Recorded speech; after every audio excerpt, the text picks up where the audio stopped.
Good day. My name is Raymond Schungel. I'm a journalist for Shippensburg University in Pennsylvania. This is the first time I've tried doing a podcast. It's not something I saw myself doing until recently, and who knows, this might be the first of many. Regardless, thank you for tuning in. Like with any podcast, video, or piece of media, what you want is a story. And this story begins roughly 2 months ago. You see, I found myself looking through several data sets and statistics. This data pertained exclusively to information having to do with the state of Pennsylvania. One set of data I found interesting was about deficient transportation bridges in Pennsylvania that are considered in need of renovations from the year 2015 to the year 2020. You know, bridges. The ones we cross over on the road every single day, it seems like. These bridges either need some repairs or need to be replaced entirely. One data set I observed contained a lot of information. It was about specific bridges that had already been replaced or repaired or still need to be. Some of these bridges in need of repairs were expected to be done with the construction earlier in the summer, but still hadn't received a contract yet. This article, it had everything you could imagine when it came to bridges. Although much of it was hard to understand. This was mainly due to much of the data being codes consisting of random numbers that in my naivete don't know how to decipher. However, another data set I observed gave me the number of transportation bridges per county that have been repaired in the past year. Just to reiterate, this is just in Pennsylvania. Some counties had repaired 47 deficient bridges. Others only repaired 3 deficient bridges. Could there be a correlation between these things? After further investigation, things like population and weather didn't fit in. In our society, it doesn't take long to realize you are eventually going to have to drive or be driven somewhere to get to where you need to go. The thing about not just bridges, but the road in general, is that as drivers, we kind of just expect that we'll be able to go anywhere in the state or anywhere in the country even. I'm including myself in this demographic. We can't imagine it not being there. That's the level of infrastructure we have in our roads and in our transportation bridges. It's something a lot of us might take for granted. The process put into building and maintaining one bridge that people drive on, or all of them, is something drivers and passengers are blessed with not having to think about. I found out through my research that in the state of Pennsylvania, it is federal law for any bridge open to the public to be inspected, and in this case, it's PennDOT who is responsible for making sure the systematic inspection of bridges are executed efficiently so they know what to look for on the bridge. But what are the components of a bridge? And how often are these components inspected? I'd eventually find out from my expert. Sean Mullahan is the Assistant Director of Geotechnical Services at American Engineering Group in Harrisburg, or AEG. Just a little bit of background. By federal law, every bridge that's open to the public, whether it be owned by the state or by a city or county, has to be inspected every 2 years. And that law is written that the state is responsible to make sure it happens. And they can delegate it out. There's 3 main components. There's the deck area, that's what you drive across, that's what you see. Then there's what's known as the superstructure, that's the beams and the supports underneath it that hold that deck up. And then there's what's called the substructures. Substructures are like your piers and your abutments. Those are kind of the walls on the side of the bridge or the support in the middle. And they will look through criteria for all of those things. They'll look to see if there's corrosion on the steel, or if the concrete's falling off, it's like it's falling off or cracking. They'll look to see if the bridge looks like it's moved a bit the way it shouldn't, if it's not in sync with the roadway, the approach roadways. A lot can happen to a bridge over the course of 2 years when it's not being inspected by PennDOT. Whether it's wear and tear from moving cars and trucks, corrosion, rust, weather, you name it. All bridges are maintained and monitored for the sake of safety, some more than others. And they have a scale. If any of these things falls below, well, the scale's from 0 to 9. 0 is it's failed. The bridge isn't serviceable and beyond repair. 9 is it's great. But if any one of those components for either the deck or the superstructure or the substructures is a 4 or less, it'll be categorized as structurally deficient.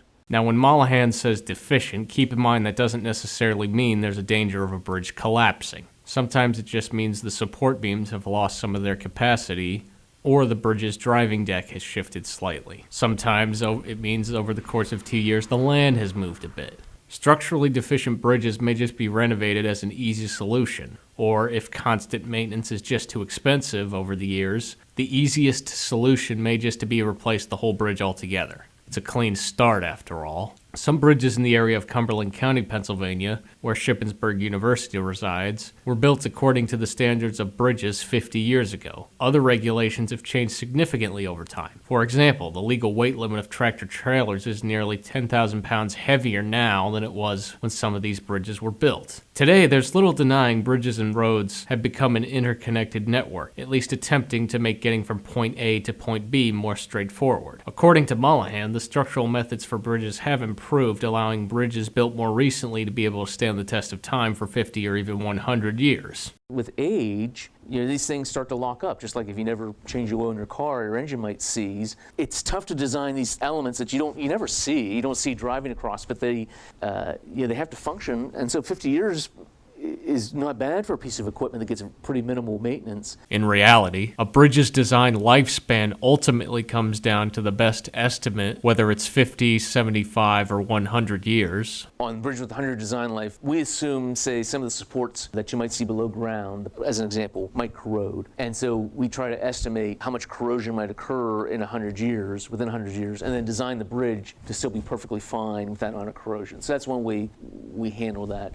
But so in general terms, the hope is to extend the lifespan of bridges, pushing out to 75 to 100 years. The original design was 50 years, and coincidentally, about the average life of a bridge in Pennsylvania is about 50 years right now. One of the things that makes this so tough is that we're replacing a lot of bridges, but every year in Pennsylvania, about another 300 bridges hit that 50-year mark or so, and are on the verge or really are structurally deficient. So we would need to replace 300 bridges a year just to break even. That doesn't improve things, that's just to make it not get worse. However, repairing and maintaining bridges isn't a leisurely endeavor. When bridges are in grave need of repairs, they're categorized as critically fractured. These bridges are in need of more immediate attention when it comes to renovations. If certain elements of a critically fractured bridge fail, the bridge is in danger of failing as well, meaning that a large portion of the bridge could collapse at any time. I remember when this happened in August of 2007. It was during rush hour when many commuters found themselves in the wrong place at the wrong time on Minnesota's Interstate 35 West Bridge over the Mississippi River. Without warning, the bridge just gave out or failed and fell into the river below. Bridges built recently don't really have this problem, and they're able to stay standing if elements of its structure give out or fails. Mullahan referred to this as reserve capacity. Unfortunately, as was exemplified with the Minnesota Bridge, bridges built, say, in the 1970s don't have the same reserve capacity. Urgency and safety is one thing when it comes to bridge renovations, but there's also commerce. It says a lot about the quality of the state of Pennsylvania's road system as well as the whole country